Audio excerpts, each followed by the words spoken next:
Je vous propose de tous fermer les yeux et d'imaginer des pieds de vigne, des centaines et des centaines et des centaines de pieds de vigne, avec un rosier devant, qui est beaucoup plus sensible au mildiou, beaucoup plus sensible à l'oïdium, et vous fermez les yeux, et vous avez là quelque chose de beaucoup plus sensible à l'intérêt de tout ce qu'il y a derrière. Et je pense que c'est une très belle évocation du lancement de l'alerte, que je n'ai pas inventé, que je n'ai reprise qu'Aeri De Luca qui intervenait en début d'après-midi et qui est vraiment une expression qui me semble importante. Oui, le lanceur d'alerte est finalement quelqu'un qui obéit à sa conscience de l'intérêt général et qui travaille à ça.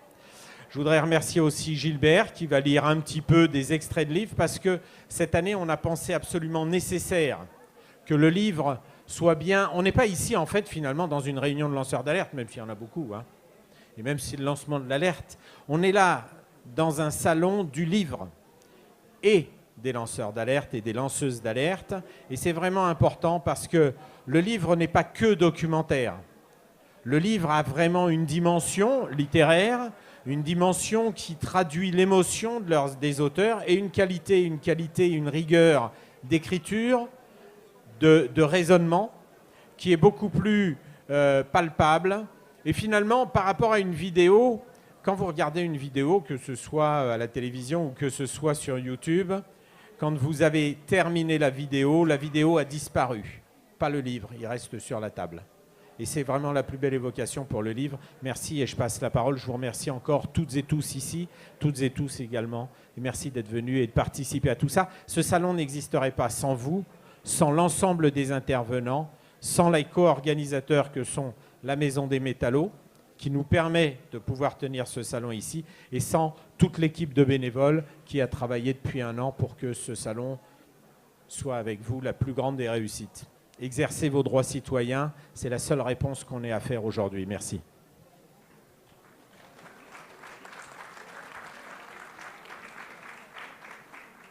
Donc, un extrait d'un livre que vous trouverez bien sûr, comme tous les autres, juste de l'autre côté ici. Un livre de Francis Chateau-Renaud et de Josquin Debaz. Francis Chateau-Renaud étant ici, justement. Voilà. Donc le titre « Au bord de l'irréversible, sociologie pragmatique des transformations ».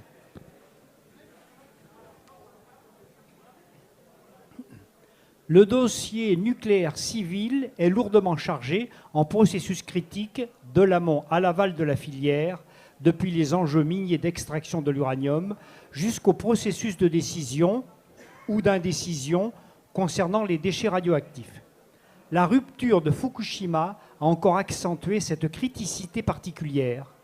Comme la catastrophe nippone est d'abord imputable au déchaînement de forces naturelles, une première bifurcation portée bien sûr par les défenseurs de l'atome, concerne la mise en balance très classique des milliers de morts imputables au tsunami du 10 mars 2011 et du nombre de victimes directes de la radioactivité, du moins à court terme. Mais ce qui a le plus mobilisé les observateurs, ce sont moins les conséquences sanitaires et environnementales, malgré les difficultés de l'exploitant TEPCO à faire face à la gravité de la situation sur le site, que la portée de l'événement sur les scénarios de relance ou de déclin de l'énergie nucléaire civile dans le monde. 5 ans après la catastrophe, en 2016, les diagnostics restent partagés. Si les cas de l'Allemagne et de la Belgique servent d'appui aux groupes qui font pression pour une sortie du nucléaire, le développement du nucléaire chinois, peu affecté par Fukushima, tire dans l'autre sens. Pas de doute, l'accident a déjà laissé des traces irréversibles dans l'histoire politique du nucléaire, mais la bataille des scénarios a repris de plus belle et les trajectoires sont encore largement ouvertes.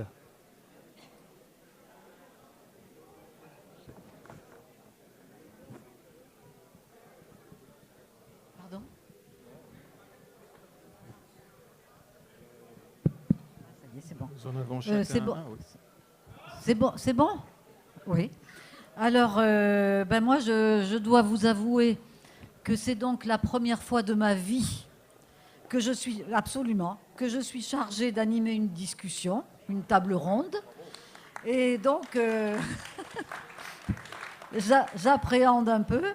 car je dois tenter de mettre en évidence les différents points de vue autour de la question suivante.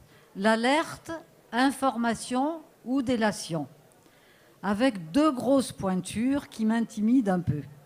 Alors à ma droite, Éric Alt, magistrat, conseiller référendaire à la Cour de cassation, vice-président des associations Sherpa et Anticorps, membre du MEDEL, magistrat européen pour la démocratie et les libertés, qui s'est notamment battu contre la directive européenne sur le secret des affaires. Le syndicat de la magistrature, dont Éric Alt est également membre, fait partie, avec Sherpa et Anticorps, de la plateforme Paradis fiscaux et judiciaires, qui regroupe au total plus de 19 associations. C'est vous dire si Éric Alt la joue collectif avec tous ses engagements visant à instaurer la justice fiscale, une des conditions essentielles de la démocratie et de la solidarité entre les peuples. À ma gauche, c'est mon collègue sociologue, Francis Chateau-Renaud, directeur d'études à l'École des hautes études en sciences sociales. Et c'est lui, comme l'a dit Daniel Ibanez, qui a lancé l'expression « lanceur d'alerte » à la fin des années 90, alors que ceux-ci étaient appelés « prophètes de malheur ». Alors ça, j'adore. Le changement. Alors, il ne faut pas que je me mélange dans mes feuilles. Alors, ces travaux de recherche concernent la sociologie des alertes et des risques. C'est vous dire si Francis Chateau-Renaud est à sa place aujourd'hui avec nous. Première question. Alors, je vais vous demander à chacun, j'ai conçu 5 questions pour que ce ne soit pas une table ronde où chacun parle comme il veut parler, par association d'idées et tout ça. Donc, il faut répondre à mes questions et à la fin, il y aura une surprise, c'est-à-dire qu'on aura fait un bout de chemin ensemble. Donc, vous acceptez cette règle du jeu ? Enfin, vous n'avez guère le choix, à vrai dire. Donc, à peu près 5 minutes pour chaque question chacun. Voilà, pour qu'on puisse... Mon souci, c'est de capitaliser les choses, de toujours capitaliser les savoirs. Comme également, je crois que le Salon du livre et d'alerte va devenir un endroit qui va se reproduire chaque année et qui va nous permettre d'avancer ensemble. Alors, première question. Quelles sont les raisons qui sont à l'origine de votre intérêt et de votre engagement pour les lanceurs d'alerte? Alors, c'est Francis qui va commencer, puisque c'est lui qui, en 1996, a inventé la formule « le lanceur d'alerte ». Ben merci pour cette question effectivement fondamentale. Depuis longtemps, je m'intéressais à ce qu'on appelle en sociologie des formes mineures de l'action, vous savez, des gens qui sont minoritaires, qui sont dans les marges, ce que des collègues sociologues dans les années 70 appelaient parfois des analyseurs, qui par leur position marginale en fait voient des choses que ceux qui sont dans le jeu dominant, on va dire, ne voient pas. Et donc je m'étais intéressé déjà aux gens qui passaient leur temps à pister des faussaires. Dans un ouvrage antérieur qui s'appelle Experts et faussaires, je m'intéressais à ces petits agents qui, l'air de rien, révèlent des choses et font bouger parfois, déclassifier un Rembrandt. Enfin voilà, c'est des trucs assez horribles. Et donc, quand je me suis intéressé au risque, à la fin des années 90, on était en pleine crise de la vache folle. Je vous le rappelle pour ceux qui n'ont pas connu cette époque. Enfin, si je fais la moyenne d'âge, moi, globalement, quand même, vous voyez. Il y avait le retour des questions de radioactivité avec à la fois les conséquences de Tchernobyl, les déchets radioactifs qui étaient sur la sellette, l'amiante qui avait ressurgi de manière massive, qu'on avait un peu oublié pendant 15 ans. Plein de sujets comme ça qui émergeaient, la pollution de l'air. Je vous rappelle la loi sur l'air, par exemple, portée par Corinne Lepage, c'est 1996. Vous voyez, on est en plein dedans. Et il y avait déjà énormément d'instruments, de discours, de dispositifs, de spécialistes sur les risques. Ça avait l'air de tourner tout seul. Et je me suis dit, tiens, moi, avec mon petit truc de regarder les voix minoritaires, les marginaux, etc., je vais essayer de regarder si dans ces processus, on ne peut pas avoir des gens qui sont, dans un premier temps, isolés, traités même parfois de fous, de paranoïaques, qui sont un peu seuls contre tous, et qui tiennent un propos qui va un peu à l'encontre du sens commun, en tout cas tel qu'il est représenté, notamment dans l'espace médiatico-politique. Et du coup, voilà pourquoi je me suis dit, on va regarder ça par ce bout-là. Et à l'époque, je discutais beaucoup avec Luc Boltanski, qui est un sociologue assez connu, et il m'avait dit, ça c'est les prophètes de malheur, et on va appeler ça les prophètes de malheur. Et j'étais gêné par cette expression parce qu'elle existait dans la littérature. La grande figure que tout le monde a en tête, c'est Cassandre, évidemment. Comme vous le savez, Cassandre voit venir le futur, mais pour des raisons dégueulasses, qui devraient d'ailleurs être balancées sur Balance ton port, Apollon lui avait retiré la capacité de conviction. Donc elle avait beau dire ce qui allait se passer, notamment à propos de la guerre de Troie, elle n'était pas entendue, elle ne pouvait pas être comprise. Et donc c'est cette tension-là entre percevoir des choses qui vont advenir ou qui ont lieu et la capacité à convaincre et à être entendu, ce petit décalage-là que j'ai commencé à travailler en profondeur.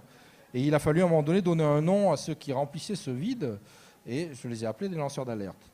Et le premier avec qui, d'ailleurs, on a fait affaire d'une certaine manière sur cette notion, c'est Henri Pézerac, dont je salue la mémoire au passage, qui a été le porteur de la question de l'amiante pendant très longtemps, puisque dès les années 70, il était mobilisé sur les questions d'amiante à Jussieu. Il avait essayé de fédérer autour de la cause de Jussieu un tas d'acteurs, y compris, ça a été beaucoup plus dur pour lui, les syndicats dans l'industrie, parce que ça résistait beaucoup quand même, etc.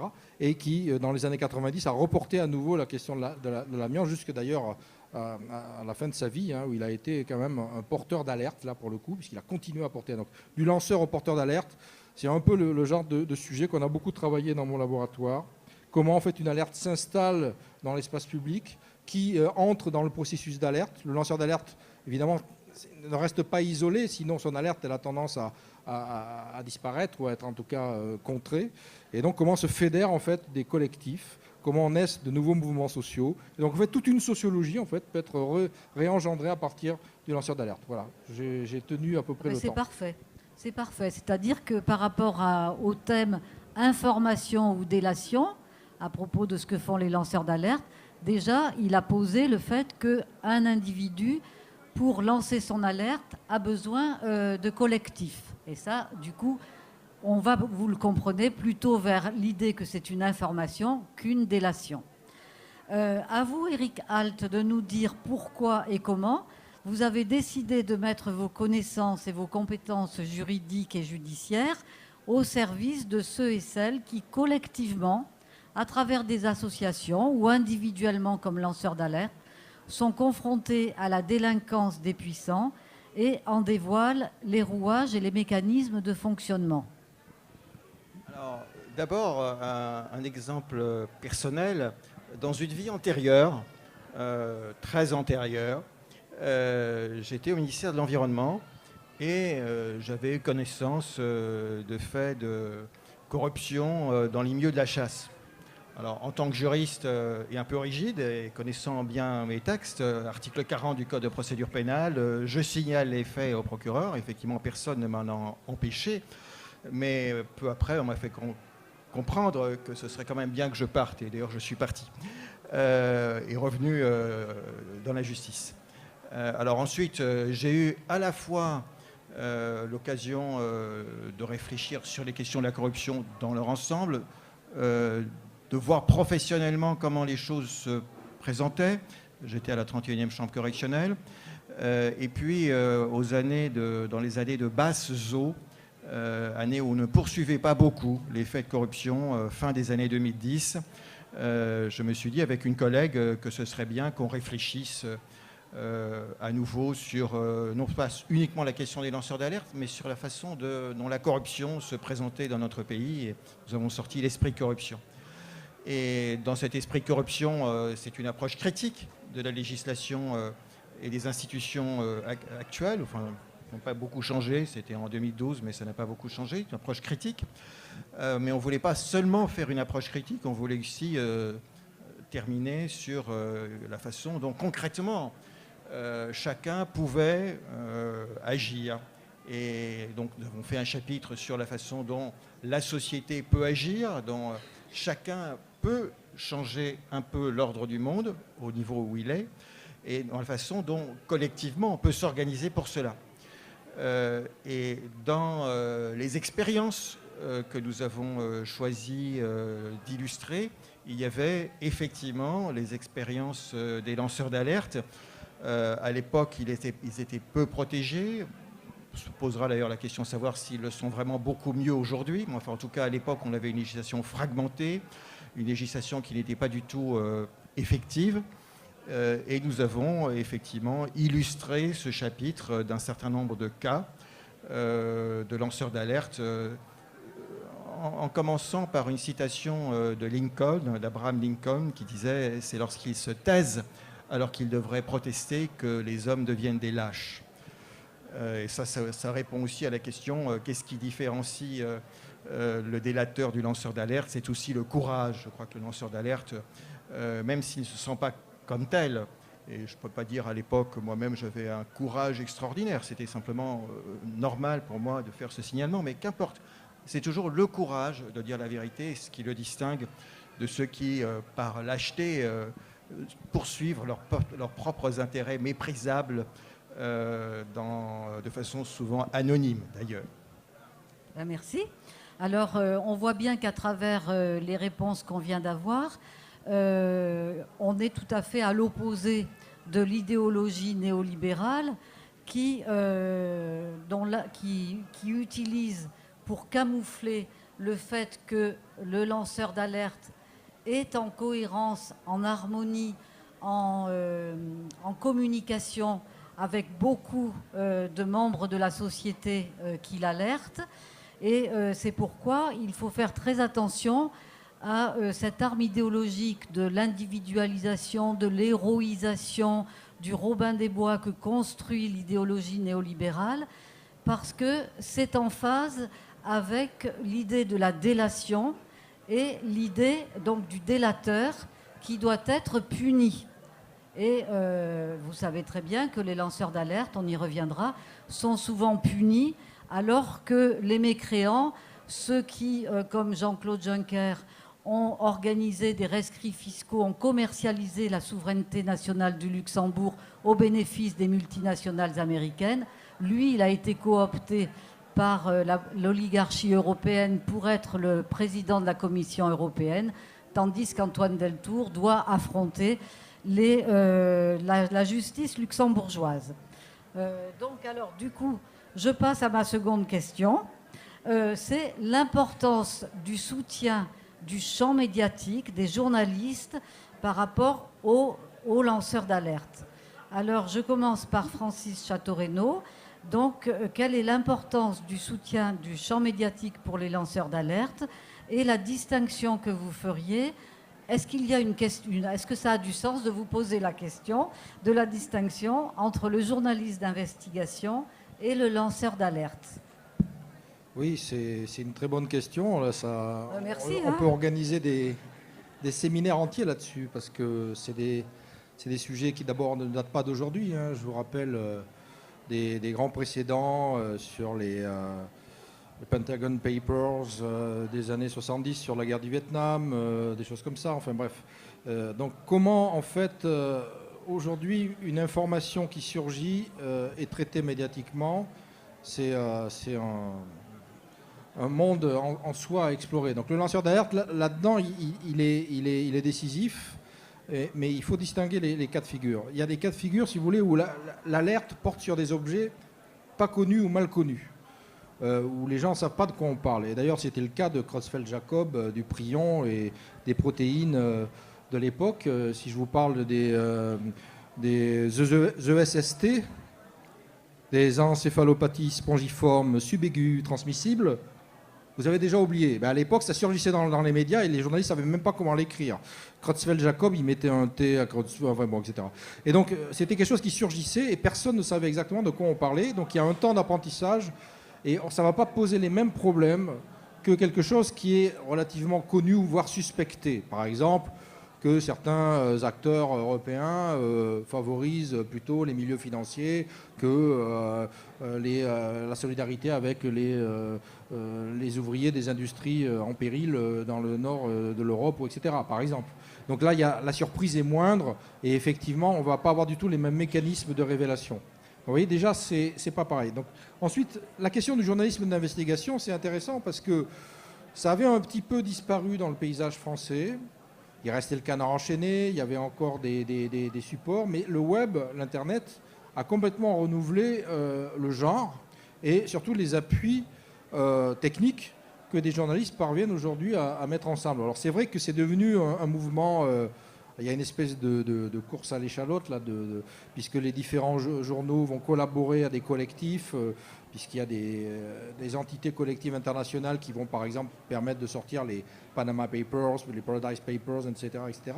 Et on voit qu'aujourd'hui on a un mouvement qui change complètement le statut même politique et médiatique de cette notion d'investigation, mais qui a toujours existé depuis très longtemps. Les premiers scandales, je ne sais pas, le scandale du Panama, on peut remonter très longtemps, très loin en arrière, hein, pour retrouver des situations où il y a eu des collaborations entre des lanceurs d'alerte ou des gens qui portaient des scandales ou des révélations et des journalistes. Donc il y a une histoire longue, et je pense qu'aujourd'hui on est face effectivement à un rapport de force extrêmement important, où la liberté de la presse est en jeu, où la capacité de faire passer les bonnes informations et d'éviter en fait les distorsions et les contre-feux est un enjeu politique considérable. Et donc là, il y a tout un processus de reconfiguration actuelle des médias qui est à la fois à observer, mais aussi à accompagner, puisqu'effectivement, sans des expressions médiatiques, beaucoup d'alertes perdent en puissance et en portée. Il faut un temps, même avec le web, même avec Twitter, même avec le temps, quasiment le temps réel, comme on dit, qui est une expression horrible, hein, on est d'accord. Je veux dire, les signaux ne passent pas forcément dans le temps nécessaire, et il y a toujours un délai, et parce qu'il y a des contraintes de recoupement, il y a des contraintes de calcul sur les conséquences de la révélation de quelque chose, etc. Et donc là, il y a vraiment un travail de la démocratie sur son propre temps qui est central dans les médias. Ben merci, moi je trouve qu'il parle bien. Hein. Alors, à vous, Eric. Moi, je vais répondre en juriste. Le journaliste d'investigation fait profession de lanceur d'alerte, mais en tant que tel, il ne bénéficie d'aucune protection. Si ce n'est la protection qui parfois est due aux journalistes sous forme de secret des sources. Le lanceur d'alerte est une personne individuelle qui a connaissance d'un fait qui dérange, qui a connaissance d'un crime, d'un délit, d'un élément qui est susceptible de porter une atteinte grave à l'intérêt général, et qui, au nom de sa liberté d'expression, va divulguer les faits. Et le fondement, c'est ce qui rassemble le journaliste d'investigation et le lanceur d'alerte, c'est qu'on parle d'un droit fondamental inscrit dans la Déclaration des droits de l'homme, qui est la liberté d'expression. Et cette liberté d'expression, effectivement, tant pour le journaliste que pour le lanceur d'alerte, est une liberté précaire. D'abord parce qu'il y a une culture du secret, qui est une culture qui demeure, malgré tous les textes, notamment la loi Sapin II. Il y a dans la loi Sapin II 3 secrets absolus. Secret médical, secret défense, secret des avocats. Et puis tous les autres sont des secrets relatifs, en principe. C'est-à-dire que si un certain nombre de critères sont remplis, le lanceur d'alerte peut divulguer ses faits, selon des procédures sur lesquelles on pourra revenir. Mais d'abord, la culture du secret reste prégnante, et j'attends avec intérêt, d'un point de vue juridique, la façon dont on va transposer en droit interne la directive secret des affaires. Parce que là, effectivement, il y aura un enjeu, et il restera à savoir si les interstices, comment vont se traduire en droit interne les interstices permis par la directive, qui permettent malgré tout aux lanceurs d'alerte et aux journalistes de divulguer des faits qui portent atteinte au secret des affaires. Ça, c'est un premier sujet, culture du secret. Et puis, deuxième sujet, qui rassemble aussi les journalistes d'investigation et les lanceurs d'alerte, ce sont les procédures bâillons. Donc, les procédures bâillons, c'est effectivement la diffamation, la dénonciation calomnieuse, des demandes qui sont des demandes considérables concernant certaines associations, certains individus. Denis Robert en a fait l'expérience pendant 12 ans. L'association dont je fais partie, Sherpa, en a fait l'expérience victorieuse. Enfin, nous avons été attaqués pour un certain nombre de faits que nous avions signalés, attaqués, et ensuite, effectivement, la liberté d'expression a primé. Anticorps, qui a signalé des faits susceptibles de recevoir une qualification pénale à Rueil-Malmaison est susceptible d'être imputé à M. Ollier, bien, Anticor vient d'être assigné en dénonciation calomnieuse. Alors tout cela, effectivement, ne va pas juridiquement très loin. Dénonciation calomnieuse, diffamation, on aboutit souvent à la relaxe, mais ce n'est jamais agréable de devoir défendre, c'est jamais agréable d'être mis en examen par un juge d'instruction, et en matière de diffamation, la mise en examen est automatique.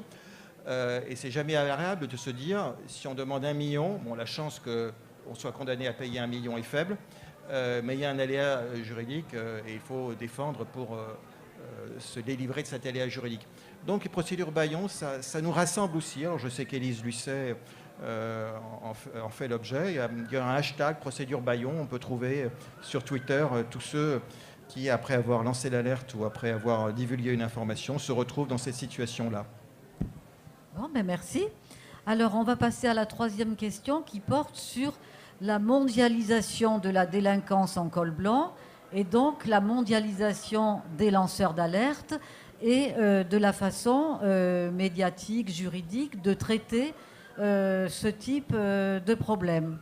Parce que tout à l'heure, Francis et peut-être Eric ont parlé des fuites à l'échelle de la planète qui Swiss Leaks, Lux Leaks, Offshore Leaks, Panama Papers, Paradise Papers et tout ça, et qui ont été traitées à l'échelle internationale par le consortium international de journalistes qui s'appelle ICIJ et qui recouvre, je ne sais pas, plusieurs dizaines d'États différents.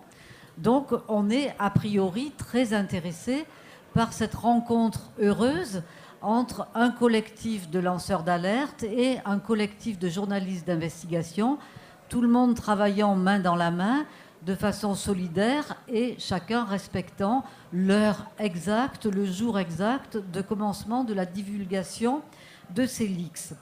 Alors Eric Alt, c'est vous qui allez commencer à répondre à cette question. Pouvez-vous nous parler de votre travail avec l'avocat de nombreux lanceurs d'alerte William Bourdon dans l'association Sherpa qui engage des procédures à l'encontre d'entreprises responsables de crimes économiques dans les pays du Sud et qui milite pour la mise en place d'un cadre juridique contraignant à l'endroit des multinationales.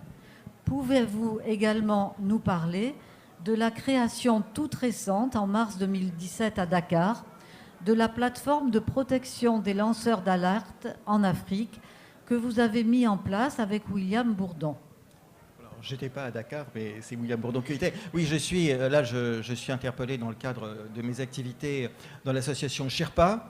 Sherpa qui effectivement lutte contre les flux financiers illicites et qui par ailleurs milite pour la responsabilité sociale et environnementale des entreprises. Et c'est une activité très intéressante, je dirais, parce qu'elle sollicite les forces imaginantes du droit, pour reprendre l'expression de Mireille Delmas-Marty. Autrement dit, le droit est tel qu'il est, mais d'abord on peut le pousser et lui faire effectivement fonder sur le droit une remise en cause, même partielle, mais modeste, d'un ordre établi. Et puis il a la sérendipité législative, c'est-à-dire qu'effectivement le droit peut produire des effets qui n'étaient pas à l'origine vus par le législateur. Et c'est tout cela qu'on fait quand effectivement on l'a signalé, parce que c'est nous qui avons signalé l'affaire Lafarge. Nous avions simplement l'information qui nous était venue. Nous avons choisi de saisir la juridiction de ces faits. L'enquête se poursuit. Aujourd'hui encore, il y a des rebondissements dans l'enquête. Nous ne savons pas jusqu'où cette affaire ira. Et ce qui nous semble très important, c'est qu'aujourd'hui, il y ait des poursuites et qu'aujourd'hui, il y ait une enquête, ce qui n'aurait peut-être pas été le cas il y a une dizaine d'années encore. Lorsque nous avons saisi la juridiction, on saisit les juridictions des affaires concernant BNP Paribas et de l'implication de BNP Paribas dans les trafics d'armes au moment du génocide au Rwanda, nous ne savons pas, il y a un aléa juridique fort, nous ne savons pas si nous emporterons la conviction, s'il y aura une condamnation. Mais ce qui nous semble très important, c'est qu'il y ait aujourd'hui une enquête sur ce sujet. De même, lorsque nous saisissons les juridictions de la façon dont une filiale de Vinci emploie des salariés au Qatar, dans la perspective de la future Coupe du Monde du football, dans les conditions propres de l'esclavage. Nous ne savons pas ce qu'il en sera et jusqu'où la responsabilité éventuelle de Vinci pourra être retenue, mais il nous semble important qu'il y ait aujourd'hui une enquête sur ce sujet, ce qui là encore n'aurait pas forcément été le cas il y a une dizaine d'années, au moment où il n'y avait pas la possibilité pour les associations de se constituer partie civile, il n'y avait pas la possibilité pour les associations de mettre en œuvre l'action publique, et où le parquet, au regard d'intérêts aussi importants que ceux des grandes entreprises ou des banques que je citais, hésitait beaucoup à poursuivre quand il ne recevait pas d'ordre de ne pas poursuivre. Donc ça, c'est une ouverture que permet Sherpa. Alors en même temps, un peu plus que... Là, je sors un tout petit peu du sujet lanceur d'alerte, mais c'est important aussi de voir que nous tirons des leçons de ces procédures. Parce qu'une chose est de faire des procédures, de l'action, de l'activisme judiciaire, et une autre chose, c'est de dire, bon là, on se rend compte que le droit doit être modifié. Et Sherpa fait partie de ceux qui ont été à l'origine de la loi sur la vigilance des sociétés mères du fait de leurs filiales. C'est une idée qui nous est venue après la catastrophe du Rana Plaza au Bangladesh. Il y avait des entreprises des pays du Nord qui étaient impliquées et il y avait un écran juridique qui interdisait, sauf peut-être à considérer qu'il y avait une tromperie sur la qualité substantielle de la part d'entreprises qui affichaient une charte éthique, mais il y avait quand même un écran juridique qui ne permettait pas de retenir la responsabilité des grandes entreprises. Là, nous avons une nouvelle loi, elle ne sera pas forcément très facile à appliquer, mais nous avons une loi qui permet d'engager la responsabilité des entreprises donneurs d'ordre du fait de leurs filiales ou de leurs sous-traitants. Et donc, je pense que c'est un point de départ intéressant et qui est en fait le fruit des réflexions qu'on a eues lorsqu'il s'est agi de lancer un certain nombre d'actions comme ce fut le cas et comme je viens de vous le dire. Bon, merci pour ces témoignages, parce que je trouve qu'il a l'air de rien comme ça, et puis en fait c'est extraordinaire ce qui dégage comme énergie et comme... Non, c'est formidable. Alors, toujours sur ce thème, Francis, sur cette généralisation, voire la mondialisation de la vigilance oligarchique à l'égard des risques, moi, j'ai pas trop compris exactement l'importance de votre travail, mais j'ai quand même compris que vous aviez conçu des logiciels informatiques au service des alertes, et je me suis dit, là, peut-être qu'il va nous donner... ça va faire un boom pour qu'on lutte mieux à l'échelle de la planète. Est-ce que ma question est bien posée ? Écoutez, je vais essayer de répondre, on verra. Non, il y a plusieurs choses dans les questions là, sur la mondialisation, l'internationalisation, la géopolitique des risques, comme on dit aujourd'hui. Je pense qu'il ne faut pas oublier un ensemble d'acteurs considérables, c'est les milieux scientifiques. Il ne faut pas avoir simplement des lanceurs d'alerte individuels qui vivent leurs épreuves, que ce soit dans l'agriculture, dans les organisations, dans les administrations, etc. etc. Puis de l'autre, le droit qui serait le lieu où les alertes viennent échouer d'une certaine manière ou réussir. J'ai fait exprès, c'est une métaphore. Mais au milieu de tout ça, il y a la question de l'expertise. Et l'expertise aujourd'hui, elle est internationalisée depuis fort longtemps, on le sait. C'est-à-dire que les milieux scientifiques échangent depuis des siècles. La circulation des idées, des sciences, des techniques, des méthodes, elle est très ancienne. Donc ce processus-là, il est un peu invisibilisé par la forme, je veux dire, de représentation politique qu'on se fait aujourd'hui du monde à l'échelle internationale. En réalité, c'est là. Prenez l'exemple du GIEC, donc le groupe des experts du climat, si vous voulez, qui évalue donc la question climatique depuis maintenant plus de 30 ans. Ça a été extraordinaire en termes d'organisation d'une alerte globale par des gens qui, au début, n'y croyaient pas trop, y compris d'ailleurs Hans Janssen lui-même, quand il a lancé l'alerte aux États-Unis en disant ça va se réchauffer, il n'avait pas les preuves. D'ailleurs, il s'est fait taper sur les doigts par ses collègues en disant tu sors du cadre de la climatologie. Il a dit oui, mais je pense que ça va les secouer un peu au Sénat américain. Voilà, enfin bref, il a joué un coup. Et à partir de là, c'est organisé en fait une alerte qui a pris forme, mais qui a aussi enrichi considérablement les connaissances, au point qu'aujourd'hui, on a des connaissances en océanographie, en climatologie, etc. Et que plein d'acteurs viennent ensuite se coaliser autour de ça, beaucoup d'ONG internationales. Et donc là, on a un processus un peu vertueux, même si on bute sur qui va parvenir à passer en dessous des 2 degrés, comme dirait Jean Jouzel. Voilà, n'empêche qu'il y a ce processus un peu exemplaire qu'on a tous en tête, en fait, quand on parle de processus d'alerte réussi à l'échelle mondiale. Avec en face, effectivement, un ennemi qui est désigné, c'est-à-dire des entreprises qui ont joué à fond le carbone, l'hydrocarbure, etc., qui ont même financé le climato-scepticisme largement. Maintenant, il y a des éléments là-dessus. Et donc, on a une bagarre qui a pris forme. Donc, pour moi, c'est un peu, en partant d'un exemple comme ça, qui est maintenant assez connu, il y a énormément d'ouvrages, si vous regardez sur les tables, sur climat, alors là, vous avez largement de quoi lire. Et voilà, donc c'est un exemple. Mais derrière ça, il y a quand même cette activité internationalisée d'échange de données, d'informations, de savoir, etc., y compris en interaction avec des populations locales, dites locales. Je veux dire, les climatologues, depuis très longtemps, ont été chercher des données dans l'Arctique, sur des zones côtières, sur des îles, etc. Et donc, il y a cette circulation qui est très importante et qu'il faut surtout protéger en l'organisant autour de l'idée de commun scientifique. L'information scientifique comme bien commun mondial, c'est quelque chose qui est un enjeu majeur. Et ça va avoir des conséquences majeures sur plein d'aspects. Par exemple, sur le statut de la publication, sur la manière dont nous, chercheurs, sommes actuellement poussés vers un marché de la connaissance, vers un marché cognitif, comme diraient certains sociologues que je déteste. Et donc, vous avez en fait cette idée qu'on est en compétition pour breveter, avoir les meilleurs, être plus cité, avoir son index, son H-index qui monte. Tous les soirs, je vais voir sur Google Scholar ce que je vaux. Non. Là, il faut sortir de ça. Et donc là, s'engage effectivement une lutte assez profonde. Et là, on n'est pas dans le droit, enfin, on est dans l'infra, dans une espèce de zone où justement, il faut inventer des stratégies de mise à disposition des documents scientifiques en amont, de ne pas se laisser avoir par les grands groupes qui contrôlent les revues, d'être capable de résister aux pressions de ses propres autorités universitaires, CNRS, etc., qui nous poussent dans ce jeu, etc. Et donc là, au niveau international, c'est pas évident, parce qu'on nous construit en fait un monde dans lequel on serait en concurrence avec les Chinois, en concurrence avec, etc. Et là, je reviens du Brésil, et en fait, les universités brésiliennes souffrent d'un néo-management qui pousse les chercheurs à publier en anglais. Donc ils oublient leur langue. Évidemment, quand ils tombent sur des francophones comme nous, on passe par l'anglais, mais enfin c'est quand même pas un anglais génial. Et il vaudrait mieux, par exemple, faire français-portugais avec des traducteurs. Les traducteurs disparaissent parce qu'en fait, ils ont été poussés vers un système qui les amène à sortir complètement de leurs compétences, en fait.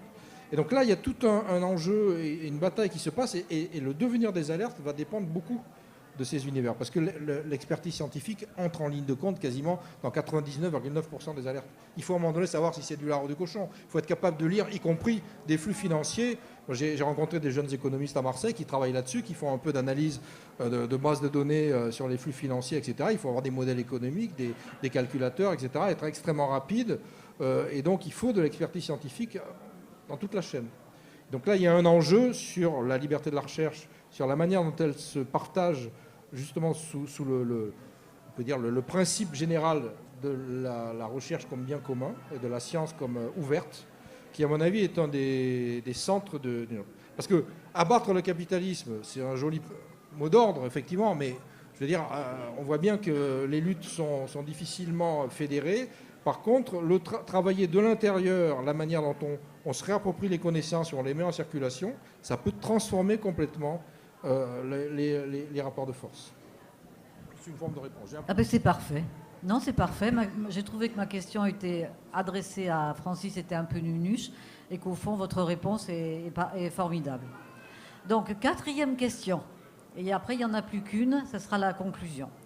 4e question. Alors, plus la vigilance oligarchique se développe et se popularise, avec toutes ces fameuses leaks, c'est-à-dire ces fuites SwissLeaks, LuxLeaks, je les ai déjà énumérées, qui révèlent que la fraude fiscale, que la délinquance en col blanc est absolument systématique et systémique, que c'est vraiment une classe sociale qui refuse de contribuer désormais aux solidarités nationales, puisque pour cette oligarchie mondialisée, il n'y a qu'une seule patrie, c'est leur société et leur profit.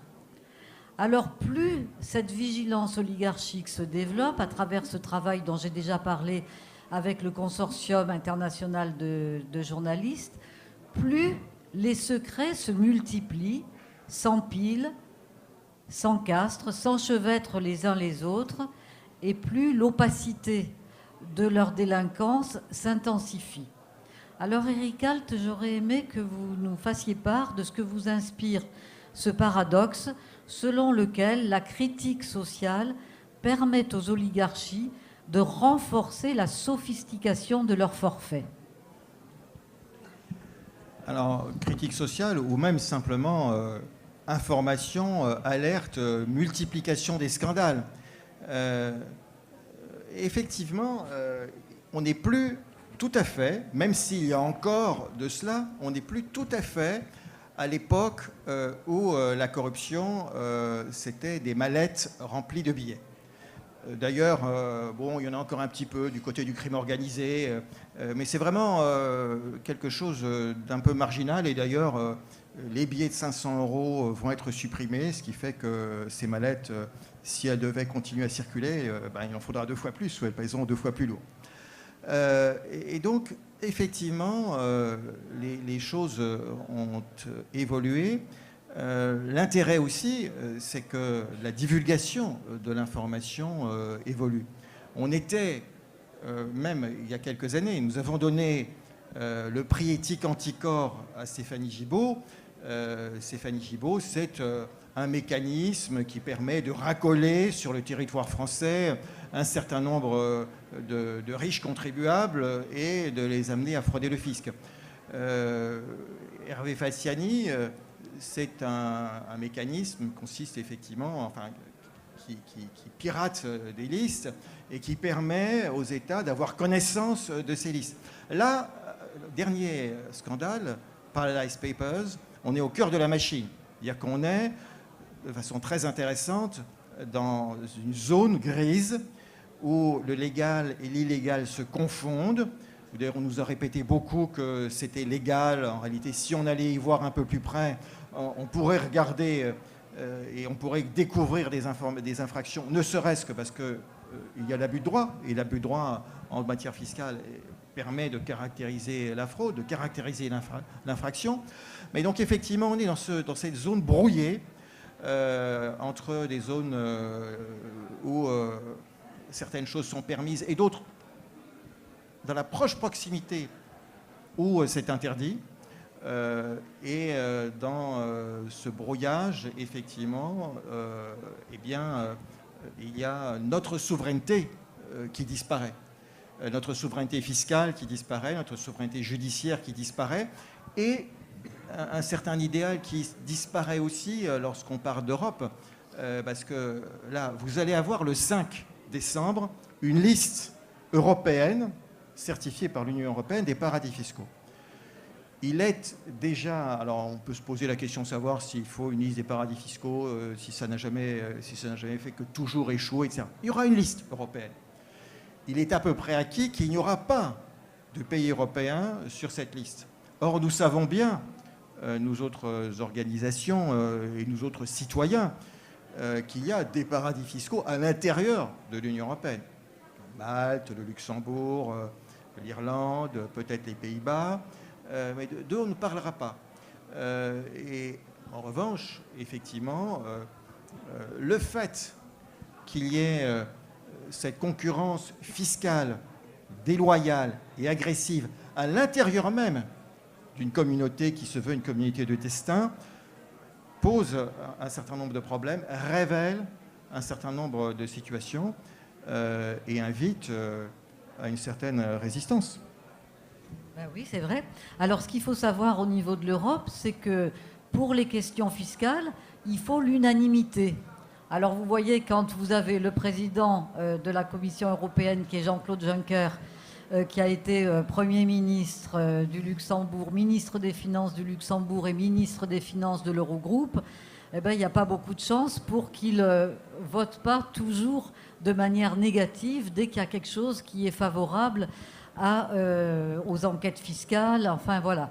Et donc, c'est un scandale absolu. Moi, je trouve que ce Jean-Claude Juncker, c'est un plus qu'un pirate, c'est une honte pour l'Europe qu'il soit à la tête de la Commission européenne. Et j'ajouterais que même à l'origine, on a raté, bien avant Jean-Claude Juncker, je pense que les choses se sont jouées au moment du traité de Nice, on a raté cette occasion de dire qu'il pourrait y avoir des coopérations renforcées en matière fiscale. Parce qu'il y a par exemple sur le parquet européen, c'est pas quelque chose qui est très connu, mais le parquet européen, ça fait partie des solutions pour lutter contre les atteintes aux intérêts de l'Union européenne. Le parquet européen, il y avait des États qui étaient hostiles. Une coopération renforcée a quand même permis de réunir 20 États sur les 27 ou 28. Et je pense qu'en matière fiscale, on pourrait réunir sur un certain nombre de principes 20 États sur 28, mais effectivement, dans la mesure où on a raté cette bifurcation historique au traité de Nice, nous sommes aujourd'hui prisonniers de cela, et évidemment c'est assez difficile à nous délivrer, en sachant quand même que par exemple la règle d'or n'était pas dans les traités et qu'on a quand même bien réussi à imposer cette règle d'or sur le déficit maximum en dehors des traités, en ajoutant au traité. Donc s'il y a une volonté politique et un rapport de force, les choses peuvent évoluer elles aussi dans ce domaine. Bon, alors Francis, peut-être je ne sais pas sur quel thème vous auriez aimé intervenir par rapport à cette question du paradoxe que donner à voir l'ampleur systématique et systémique de la fraude fiscale renforce paradoxalement l'opacité. Alors par exemple, sur le secret des affaires, je ne sais pas, est-ce que vous avez des informations sur le rôle d'Emmanuel Macron, par exemple, dans la mise au point, dans le droit français de ce secret? Vous pourriez nous en dire un peu plus? Le temps est trop ramassé pour prendre un tel risque, puisque s'attaquer au président de la République, tout de même, je ne vais pas me permettre comme ça. Mais c'est vrai que, de fait, il a porté effectivement ce dispositif, et que du coup, on attend avec impatience, d'une certaine manière, voir comment ça va être retravaillé, sachant que les majorités sont ce qu'elles sont au Parlement, enfin au Sénat et à l'Assemblée nationale, et que ça va être extrêmement compliqué d'articuler positivement avec la loi Sapin 2, qui elle-même étant incomplète, va forcément favoriser plus que des interstices, c'est-à-dire des trous en fait, qui vont affaiblir ce qui avait été construit préalablement. Donc là, il n'y a pas de... Je pense que personne n'est dupe ici, c'est-à-dire les acteurs qui agissent à ces niveaux-là sont porteurs d'intérêts, ces intérêts sont portés par des coalitions d'acteurs. Je ne sais pas si c'est forcément des oligarchies très organisées, toujours très conscientes de ce qu'elles font. Il y a beaucoup de pagaille dans ces milieux-là aussi, beaucoup de contradictions. Parfois, les gens changent très vite d'avis, peuvent lâcher des gens, en soutenir d'autres. C'est extrêmement compliqué. Il ne faut pas trop fixer les choses. Je pense qu'il y a plusieurs choses intéressantes sur lesquelles je voudrais rebondir. D'une part, cette idée que la critique sociale, tous ces bouquins, tous ces trucs qui animent ce salon, seraient finalement un salon de lecture pour ceux qui veulent contrer la critique. C'est-à-dire qu'au fond, vous lisez tout ça et vous dites, bon, ben on va trouver des solutions, quoi. On va trouver des patchs, d'une certaine manière, comme pour les virus. On va mettre des antivirus. Donc c'est des virus, au fond, les lanceurs d'alerte. Et on va essayer de les contrer le plus en amont possible. Par exemple, dans le recrutement, dans la manière de sonder les gens, d'aller voir ce qu'ils racontent sur Internet, etc., etc. Donc il y a effectivement des boucles extrêmement subtiles. Simplement, en même temps, la chaîne des intermédiaires qui interviennent s'allonge et on n'est jamais sûr de totalement qui va s'aligner, être loyal sur une information. Donc en fait, c'est plutôt une pagaille qui s'organise quand les dominants ou ceux qui contrôlent le pouvoir essayent vraiment de mettre au pas l'ensemble du monde. Et historiquement, on voit toujours qu'il y a quand même des contre-pouvoirs qui naissent, des insurrections qui se forment, des rébellions. Et moi, j'ai plutôt confiance dans la capacité des acteurs à changer d'échelle et à déplacer en fait les jeux de pouvoir. Donc il faut par contre se bouger. Il faut s'intéresser au dossier, il faut s'en renseigner, il faut en discuter, il faut sortir. Le risque majeur, c'est effectivement ce mythe du réseau Internet où on est plongé dans la totalité par des connexions Internet, où en fait on est complètement seul. En fait. Donc il faut sortir de ce réseau-là, revenir à des formes de mise en présence, multiplier les médiations beaucoup plus humaines finalement, et ne pas faire confiance à un système d'information qui serait le lieu où les choses vont se dire, il y aurait le site idéal où on a la vérité, etc.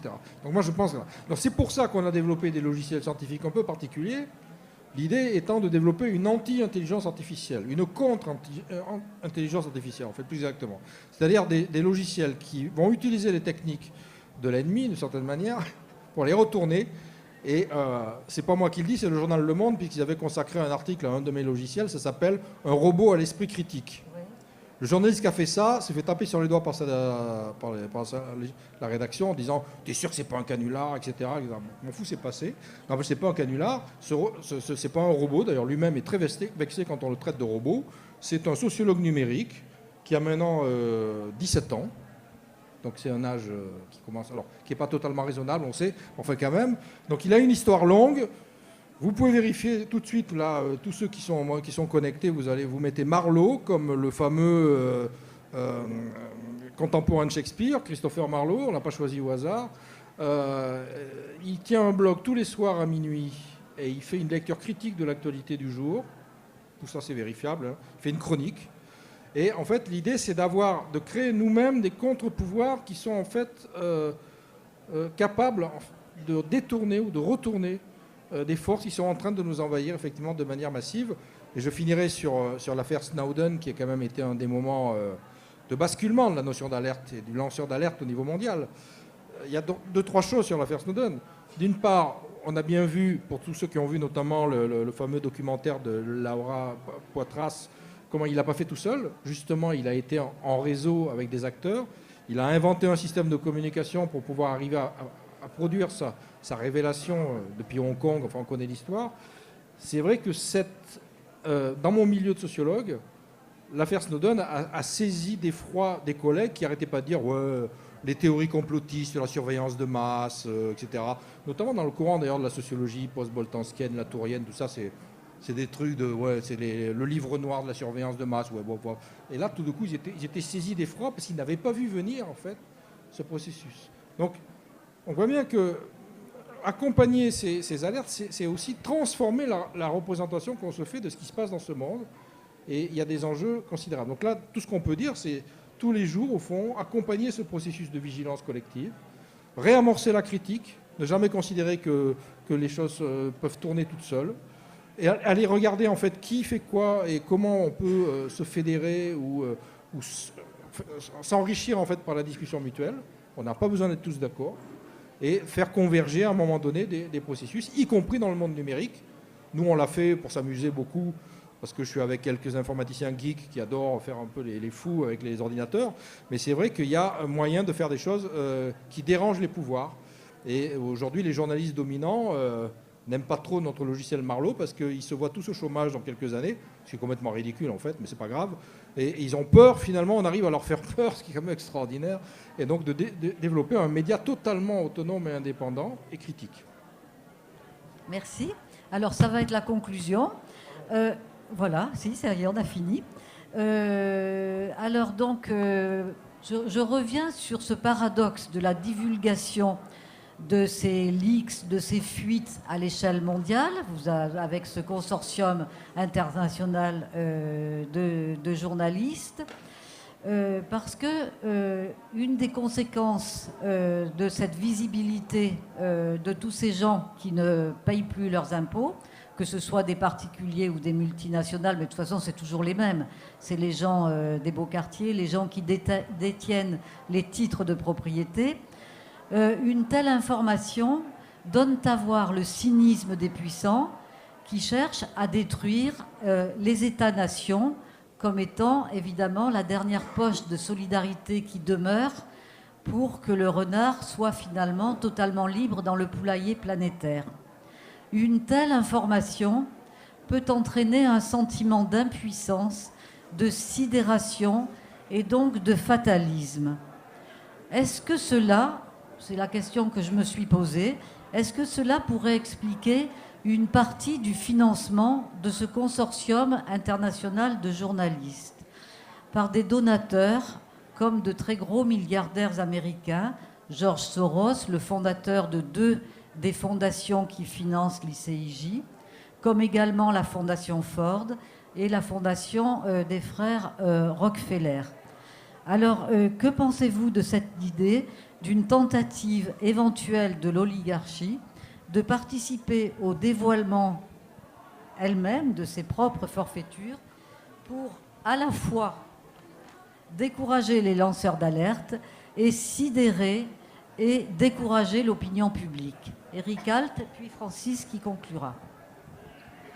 Alors, c'est une question qui dépasse un peu mon champ de compétences juridiques, mais je crois que je peux rebondir sur ce qui a été dit à l'instant. Dire qu'il n'y a jamais d'espace totalement univoque. Si oligarchie il y a, et sociologiquement c'est très pertinent d'analyser les choses de cette façon, mais il n'y a jamais un ordre unique établi, et il y a à l'intérieur de ces catégories soit des esprits solitaires, soit des vilains petits canards, soit des gens qui pensent eux-mêmes tirer un intérêt de cela. Enfin, il peut y avoir toutes sortes de raisons qui vont effectivement permettre ces révélations, qui vont elles-mêmes changer les rapports de force. On ne va pas changer forcément le monde, mais qui changeront les rapports de force en faveur de certains ou d'autres. Et finalement, ce que font à l'échelle qui vient d'être décrite le consortium des journalistes d'investigation avec les financements que vous avez cités, ce que font aussi des associations très importantes comme Global Witness qui jouissent de ce type de financement, on le fait aussi à un petit niveau. Alors, ceci près que nous ne sommes pas à Anticorps instrument d'une oligarchie, donc nous ne sommes financés que par nos adhérents. Mais, je veux dire, nous aussi, dans le champ des compétences qui est les nôtres, eh bien, on fait évoluer les rapports de force. Et Sherpa, avec des financements qui sont ceux d'organisations, effectivement, de fondations pour l'essentiel, il y a aussi la possibilité d'adhérer à Sherpa, hein, on change les rapports de force dans le champ qui est le nôtre. Et donc je pense qu'il ne faut pas, effectivement, on est dans une situation comme la noblesse de l'Ancien Régime, certains refusent de payer les impôts, mais il n'y a pas je crois qu'il n'y a pas de fatalité dans ce destin. Ce destin, nous le construisons tous, pour notre part. Chacun d'entre nous, à son modeste niveau, peut à un moment changer une partie du monde. Et donc je ne pense pas qu'il faut conclure de façon trop pessimiste. Effectivement, peut-être pessimisme de la raison, mais toujours optimisme de la volonté. Merci beaucoup. Alors Francis ? Il faut que je sois optimiste aussi alors. Moi je suis aussi optimiste parce que de toute façon, quand on observe les processus aujourd'hui, on se rend compte qu'il y a autant d'expérimentations, notamment locales, mais qui sont multiples aujourd'hui, pour reconstruire des mondes apportés, c'est-à-dire sur lesquels on a des prises individuelles et collectives et dans lesquelles on peut reconfigurer son monde véritablement avec des ouvertures d'avenir, que de processus qui ferment et qui enferment les gens dans des drames, hein, y compris dans des drames humains, avec une certaine fatalité. Donc il faut penser les deux en même temps. Et je pense qu'une alerte qui marche est une alerte qui ouvre des alternatives en même temps. J'avais vu ça en suivant le réseau sortir du nucléaire pendant très longtemps. Je connaissais bien tout le monde. Puis il y a eu une explosion à l'intérieur du réseau. Parce qu'à un moment donné, ceux qui étaient vraiment dans la dénonciation du fonctionnement du nucléaire ne voulaient pas parler en premier des alternatives, c'est-à-dire des éoliennes, des machins, etc. Et donc ça, il y a eu une espèce de friction, de conflit. Parce qu'à un moment donné, en fait, penser l'alternative, ça peut effectivement faire oublier la cause pour laquelle on s'est mobilisé au début. Ou inversement, le combat contre un ennemi empêche de s'investir complètement sur la fabrication de l'autre monde dont on a besoin. En fait, par exemple, vous prenez le réseau semences paysannes que je connais bien par ailleurs. La lutte anti-OGM est importante, mais le partage des semences est aussi important. La connaissance des techniques ancestrales ou nouvelles qui permettent de construire des cultures à partir d'expérimentations en champ, de semences justement bio, etc., est aussi important que d'aller se battre contre Monsanto, Bayer et toute la bande dont on a vu quand même la capacité d'influence encore récemment, évidemment au niveau européen avec le glyphosate. Donc si vous voulez, il faut les deux. Et c'est pour ça que ce n'est pas un problème d'optimisme ou pessimisme, c'est un problème de réalisme pragmatique, c'est-à-dire d'avoir toujours un champ d'action qui s'ouvre et de ne pas se jeter en fait dans les bras de l'ennemi en allant hurler finalement et lui fournir les arguments pour décrédibiliser la critique sociale. Et je pense que là, il y a un vrai problème de reconstruction de ce crédit. Et c'est vrai qu'aujourd'hui, on est dans une phase intermédiaire et il y a un combat à mener à plusieurs échelles. Moi, j'en vois 5. Les micro-mondes, créer des micro-mondes, ouvrez de nouveaux. Ici, c'est un peu un micro-monde, la maison des métallos, c'est-à-dire un univers qui a ses propres voies de développement. Hacker les systèmes, aller fouiller dans les systèmes et les hacker au maximum. C'est-à-dire ne jamais se laisser complètement duper par un opérateur de téléphonie, etc. etc. Fédérer des causes, c'est-à-dire s'intéresser au croisement entre les questions, pesticides et aussi agroécologie et aussi l'eau. Parce que penser les pesticides sans penser la question de l'eau, ben, c'est pas tellement intéressant finalement, etc., etc. Santé et environnement, à chaque fois faire des connexions. Quatrièmement, organiser des contre-pouvoirs dans les institutions. Il y a quand même des instances. Le droit nous permet, par exemple, d'être représentés dans certains conseils d'administration. Il faut y aller. Il ne faut pas les rejeter comme étant d'emblée condamnés. Et le 5e, c'est évidemment forger de nouvelles alliances politiques. Alors avec qui ? Évidemment, c'est compliqué. On l'a vu encore au printemps 2017. Moi, à l'EHESS, je suis devenu mélenchonien parce que j'ai simplement envoyé sur la liste interne un texte critique sur les projets de Macron pour l'enseignement supérieur et la recherche. Et j'étais devenu mélenchonien. Ah, quelle horreur, cette espèce de néo-totalitaire vénézuélien. Il y en a un qui m'a parlé de bolivarisme, etc.